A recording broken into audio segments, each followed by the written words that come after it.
if I lay down and I play dead and I stay dead, maybe you'll get sick of being the monster out of my head, under my bed. Think you're something out of my mind. Oke, kembali lagi di Sok Jadi Pandit. Jadi kali ini gue akan bahas tentang pertandingan antara Real Madrid, ya, review pertandingan antara Real Madrid berhadapan dengan Eintracht Frankfurt, ya, di pertandingan Super Cup, UEFA Super Cup 2022. Sebelum itu, buat kalian yang belum subscribe, kalian bisa subscribe dulu, kalian bisa like, komen kalau kalian punya saran untuk video-video selanjutnya atau pendapat yang lain tentang video ini. Oke, kita langsung masuk aja ke pembahasannya. Sebelum itu gue ingin memberikan starting lineup dulu kedua tim. Ya, seperti yang gue bilang di preview, tidak jauh berbeda. Ya, Real Madrid tetap dengan 4-3-3. Hanya di belakang kalau gue bilang ada perbedaan, ya, dimana di preview gue bilang Alaba dengan Rudiger main di belakang, Alaba main di kiri, Rudiger main dengan Militao di back tengah. Ternyata si Rudiger tidak dimainkan. Yang dimainkan adalah Mendy di sebelah back kiri.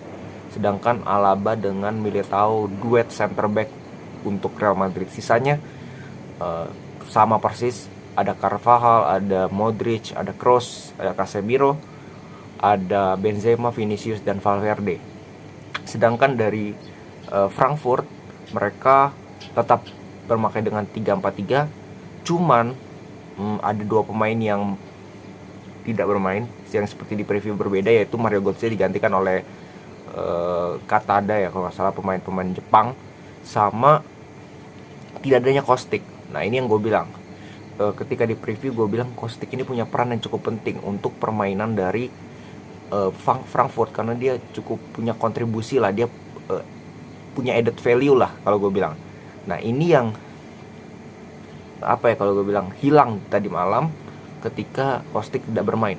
Ya, terlihat dominasi di babak pertama. Awal-awal Madrid mencoba untuk mengambil inisiatif lah, istilahnya seperti itu. Mereka mencoba untuk menguasai pertandingan, mencoba membuild up serangan dari belakang, ya, coba bermain sabar, dan kelihatan temponya agak sedikit lambat kalau gue bilang. Terus bahkan peluang pertama itu sebenarnya dari Eintracht, ya kan, peluang pertama dari Frankfurt, di mana counter attack.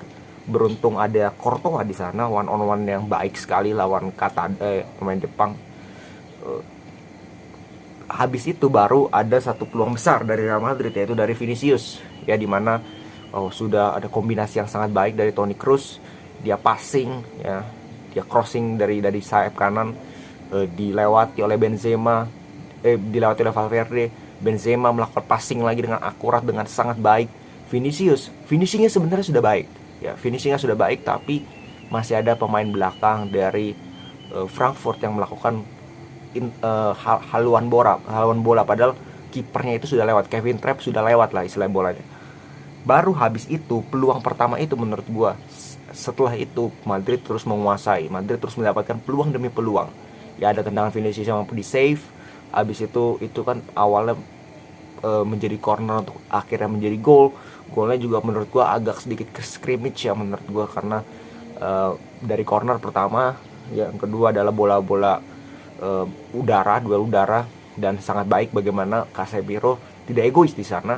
Dia memberikan passing dengan akurat kepada Alaba, dan 1-0 untuk Real Madrid. Setelah itu Madrid bermain lebih pede, seperti yang gue bilang, bahwa Madrid jangan sampai dikasih cetak gol duluan. Karena ketika Madrid dapat gol duluan, yang terjadi adalah mereka lebih nyaman. Karena kembali lagi, peran dari para pemain senior ini sangat penting. Ketika mereka bisa mendapatkan gol terlebih dahulu, mereka sangat mudah untuk mengontrol pertandingan. Dan itu mereka lakukan. Dapat beberapa peluang, bahkan hampir peluang besar. Benzema di depan gawang, ya, tapi tendangannya masih melebar. Dan beberapa setengah peluang lah, ibaratnya seperti itu. Nah, itu membuktikan bahwa kembali lagi kematangan Real Madrid ini sangat luar biasa. Mentalitas mereka luar biasa.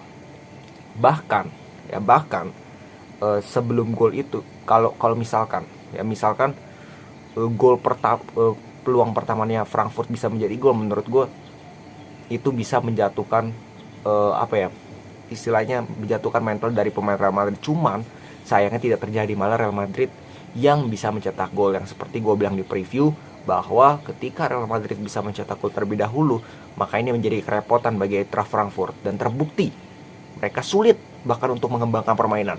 Mereka sulit untuk keluar dari tekanan Real Madrid ketika mereka mencoba menguasai bola, dipres oleh para pemain Real Madrid. Bahkan ada 5-6 pemain yang melakukan pressing, dan itu menurut gue sangat-sangat optimal, membuat Frankfurt tidak bisa mengapa-ngapain, karena motor serangan yang gue bilang itu ada di Götze dan juga Kostic itu hilang di pertandingan kali ini. Perannya itu tidak bisa digantikan. Masuk babak kedua, perubahan itu nyaris kita lihat tidak ada dari Frankfurt. Yang ada kita lihat bahwa Real Madrid terus bisa mengontrol pertandingan. Mungkin Frankfurt dapat beberapa kali counter attack, tapi hanya counter doang. Mereka tidak bisa untuk mengembangkan permainan secara keseluruhan, karena Real Madrid benar-benar menguasai lini tengah. Ya, 3-4-3 itu akan bagus jika peran wingback ini bisa sangat luar biasa, karena peran tengah pasti akan sedikit berkurang dengan hanya dua pemain tengah, yaitu Sebastian Rode dan juga harusnya ada satu pemain lagi, hanya 2 pemain. Nah, sedangkan Real Madrid punya 3, apalagi 3 pemain senior, yaitu trio Kroos, Casemiro dan juga Luka Modric. Jadi kelihatan sangat jomplang di lini tengah, dan Madrid dengan mudah mampu melakukan transisi dengan cepat. Itu yang membuat berkali-kali Frankfurt kesulitan untuk mengikuti speed dari para pemain Madrid, dan akhirnya bisa mencetak gol kedua. Gol yang menurut gue kalau gue bilang sangat mudah ya, dan menurut gue kiper yang bagusan dikit menurut gue tidak bisa melakukan pasti akan bisa menahan lah tendangan Benzema, karena Benzema nendangnya itu ke tengah gitu. Ya, inilah kembali lagi membuktikan kualitas dari Kevin Trapp, dan terbukti bahwa ya kembali lagi Frankfurt tidak bisa melawan banyak kalau menurut gue. Mereka tidak bisa memberikan pressure yang bisa membuat Real Madrid kesulitan. Nggak bisa sama sekali. Mereka terus tertekan, mereka terus terbawa situasinya, karena kembali lagi yang gue bilang bahwa Real Madrid bisa mencetak gol terlebih dahulu. Itu yang bahaya untuk Frankfurt, dan mereka di babak pertama sudah ketinggalan, babak kedua mereka mainnya nggak karuan. Dan menurut gue sangat layak kemenangan Real Madrid, bahwa ya skornya mungkin bisa lebih dari 2-0. Cuman yang terpenting adalah ini kembali lagi hal positif untuk Carlo Ancelotti dan anak asuhnya, bahwa mereka sudah mendapatkan 1 gelar musim ini, sama seperti Liverpool yang seperti mendapatkan Community Shield, ini mendapatkan UEFA Super Cup. Jadi ini akan menjadi awal ya menurut gue dari Real Madrid, perjalanan Real Madrid ya musim ini, bahwa mereka punya chance untuk mendapatkan 6 gelar.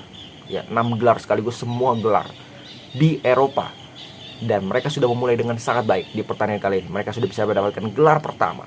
Ya, nanti kita lihat Liga Champion, Piala Dunia Antar Klub, Super Copa, dan juga Copa del Rey. Nah, itu yang perlu kita lihat dari Real Madrid, karena menurut gue kedalaman skuadnya Real Madrid, terutama pelapisnya Benzema, Hazard, tapi Hazard perannya berbeda dengan Benzema, ketajamannya pun berbeda. Nah, itu yang harus diperhatikan.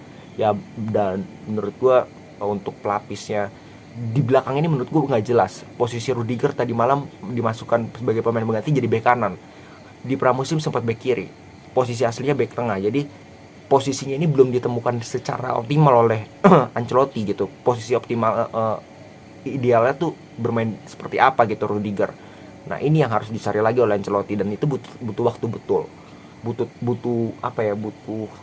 Butuh jam terbang, beberapa kali ditaruh mungkin dicoba kayak bek kanan, bek kiri, bek tengah, itu butuh waktu. Dan gue percaya nanti perlahan-lahan Rudiger akan dijadikan starting lineup, karena dia dibeli bukan hanya untuk jadi pemain cadangan. Menurut gue dia dibeli untuk menjadi pemain andalan di Real Madrid. Oke, segitu dulu pembahasan review dari gue tentang pertandingan antara Real Madrid berhadapan dengan Frankfurt.